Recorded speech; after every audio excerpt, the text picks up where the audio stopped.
Good evening, Brian. Well, you know, the president today chose his words very carefully, laying the groundwork for possible military action as Iraq becomes more and more chaotic.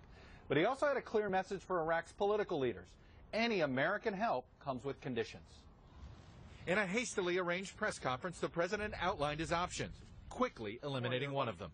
We will not be sending U.S. troops back into combat in Iraq, but I have asked my national security team to prepare a range of other options that could help support Iraq security forces. But even as he hinted at some military action, targeted drone strikes being the most likely, the president made it clear help won't come if Iraq's Prime Minister Nouri al-Maliki doesn't stop shutting out his Sunni adversaries. The United States is not simply going to involve itself in a military action in the absence of a political plan by the Iraqis that gives us some assurance that they're prepared to work together.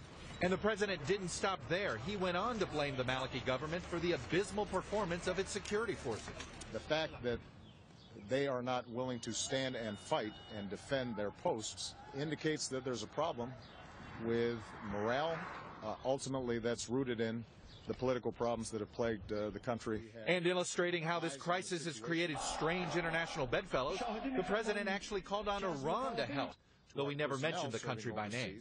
Iraq's neighbors also have some responsibilities to support this process. Nobody has an interest in seeing terrorists gain a foothold inside of Iraq. Iran's President Rouhani took to the airwaves yesterday promising Iran would, quote, not tolerate the terrorism in neighboring Iraq. The president, who is keeping the schedule, which includes some downtime in Palm Springs, said a decision on whether to get involved militarily is not imminent. And it's that delay that spurred criticism from Republicans on Capitol Hill. This request has been made repeatedly for 4 months to take action with these drone strikes. It is far past time for us to take a decisive move here. Brian, two reasons the president is hesitant. First, Pentagon officials say their intelligence is simply not good enough right now to launch strikes, and they certainly don't trust information they would get from the Maliki government.